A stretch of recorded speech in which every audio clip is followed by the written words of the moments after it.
স্বাদের হেসেলে তোমাদের সকলকে স্বাগত। আজকে তোমাদের সাথে শেয়ার করব ইলিশ মাছের মাথা দিয়ে কচু শাক ঘন্ট কিভাবে বানালাম দেখে নাও। প্রথমে কচু শাকটা ছোট ছোট পিস করে নিজের সুবিধা অনুযায়ী কেটে নেব। কেটে খুব ভালোভাবে খোসাগুলোকে ছাড়িয়ে নেব। কচু শাক কাটার সময় হাত চুলকাতে পারে, তার জন্য আমার মতন প্লাস্টিক বেঁধে নিতে পারো অথবা গ্লাভস থাকলে পরে নিতে পারো। সবথেকে ভালো হয় হাতে যদি সর্ষের তেল মাখিয়ে তারপর কচু শাকটা কাটো, তাহলে হাত চুলকানোর সম্ভাবনাটা অনেকটাই কমে যায়। আমি এরকম ছোট ছোট পিস করে কেটে নিয়েছি। এবার জলের মধ্যে দিয়ে ভালোভাবে ধুয়ে নেব। কাটার সময় যেমন হাত চুলকাতে পারে, ধোয়ার সময়তেও ঠিক তেমন চুলকাতে পারে। তার জন্য এরকম একটা হাতার সাহায্যে বা হাতে প্লাস্টিক বা গ্লাভস পরে ভালোভাবে ধুয়ে নেব। কচু শাক নানা ধরনের পুষ্টি উপাদানে ভরপুর, যেমন আয়রন, ভিটামিন এ, সি এবং অ্যান্টিঅক্সিডেন্ট, যা ক্যান্সার প্রতিরোধ করে, হিমোগ্লোবিন বাড়ায়, জ্বর নিরাময় করে, উচ্চ রক্তচাপ নিয়ন্ত্রণে রাখে, কোষ্ঠকাঠিন্য দূর করতে সাহায্য করে। ভালোভাবে নেড়ে চেড়ে কচু শাকগুলো ধুয়ে নিয়েছি। এবার জল থেকে তুলে নেব। এখানে একটা হাঁড়ি নিয়ে নিয়েছি। হাঁড়িতে 1 গ্লাস পরিমাণ জল দিয়ে দেব।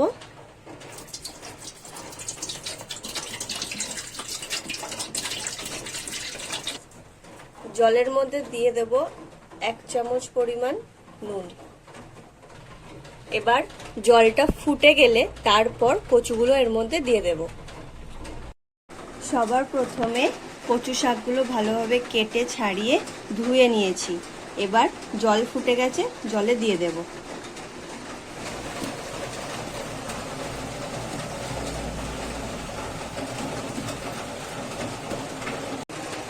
কচু শাকগুলো সব দিয়ে দিয়েছি যাতে একটু তাড়াতাড়ি সিদ্ধ হয়ে যায়, তার জন্য গ্যাসটা একটু কমিয়ে ঢাকা দিয়ে দেব।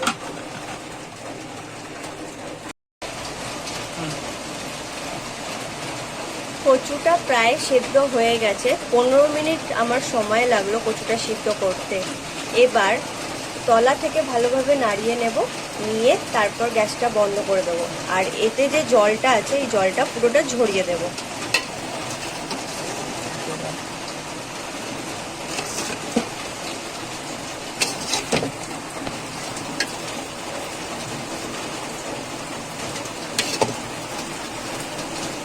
এই যে কচুটা কত সুন্দর সেদ্ধ হয়ে গেছে।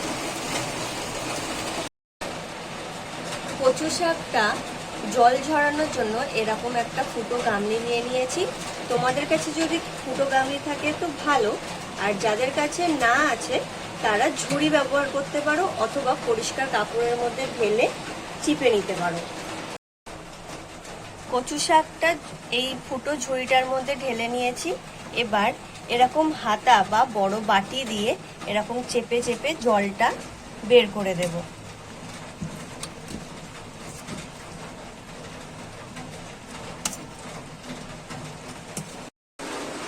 এখানে আমি একটা ইলিশ মাছের মাথা নিয়ে নিয়েছি, ভালোভাবে ধুয়ে অল্প নুন আর হলুদ মাখিয়ে নিয়েছি।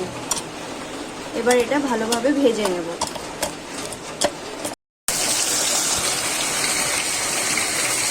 তেল গরম হয়ে যাবার পরে মাছের মাথাটা দিয়ে দিয়েছি।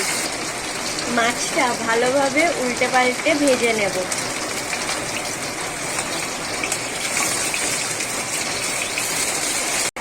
ফোড়নে দেব তেজপাতা, সাদা জিরে,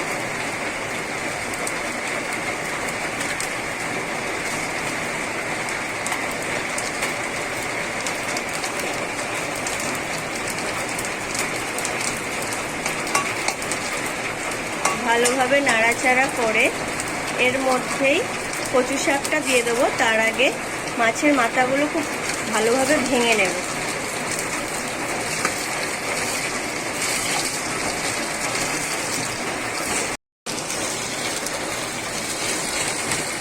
মাথাটা খুব ভালোভাবে ভেঙে নিয়েছি। এবার এর মধ্যে কচু শাকটা দিয়ে দিচ্ছি।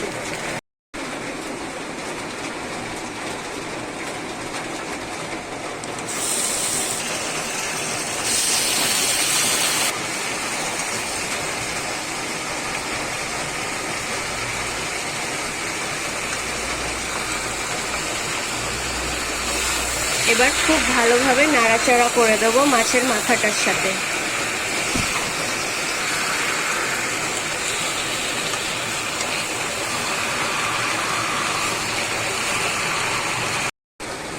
কচু শাকটা কড়ায় দেওয়ার পর গ্যাসের আঁচটা কিন্তু জোরেই থাকবে, কমিয়ে রাখলে অনেক বেশি জল বেরিয়ে যাবে আর সেই জলটা শুকাতে কিন্তু পরে অনেক দেরি হবে।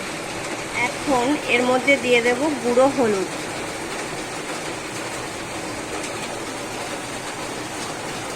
দেব জিরের গুঁড়ো,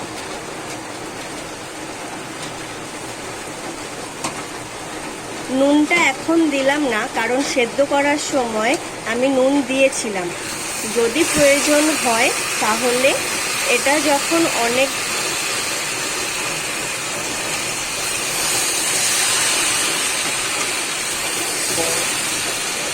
কচুটা যখন অনেকটা কমে যাবে তখন টেস্ট করে নুন দেব।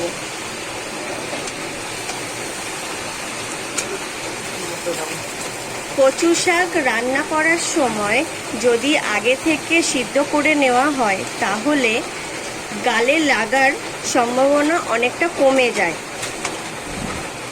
তাই আগে যদি সিদ্ধ করে জলটা ফেলে দেওয়া হয় তাহলে ভালো। কচু শাক সবসময় নুন ঝাল চড়া করেই রান্না করবে, তাহলে যদি গালে লাগার সম্ভাবনা থাকে সেটা কমে যায়। আর যদি মনে হয় যে চুলকাবে তাহলে লেবুর রস অথবা তেঁতুল জল দিলেও কিন্তু গালে লাগে না। কচু শাকটা এইভাবে নেড়ে নেড়ে ভালোভাবে ঘেঁটে দেব, কারণ কচু শাক গোটা গোটা থাকলে খেতে ভালো লাগবে না আর ভেতরে ঠিক মতো নুন ঝালও ঢুকবে না, তাই পুরো ঘেঁটে দেওয়ার চেষ্টাই করবে।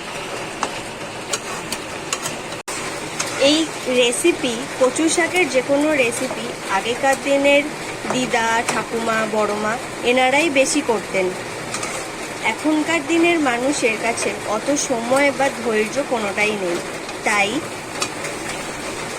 আমার কথা শুনে একবার একটু ধৈর্য ধরে এই রেসিপিটা বাড়িতে করে দেখবে। করতে যেমন সময় লাগে খেতে কিন্তু তেমনই টেস্ট হয়। একটু সময় ধরে ভালোভাবে ঘেঁটে ঘেঁটে রান্নাটা করবে।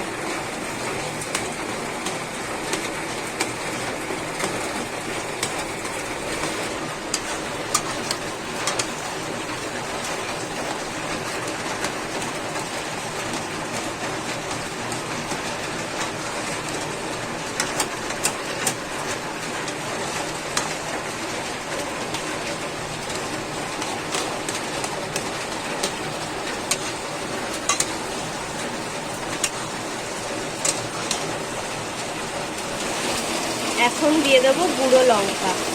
ঝালটা তোমরা তোমাদের স্বাদ অনুযায়ী দেবে, তবে এই রান্নাতে ঝালের পরিমাণটা যদি একটু বেশিই হয় তাহলে খেতে ভালো লাগে। রেডি হয়ে গেছে আমার ইলিশ মাছের মাথা দিয়ে কচু শাকের ঘন্ট। এই রেসিপিটা গরম ভাতের সাথে সার্ভ করব। তোমরাও এই রেসিপি বাড়িতে বানাও আর আমাকে জানাও তোমাদের কেমন লাগলো।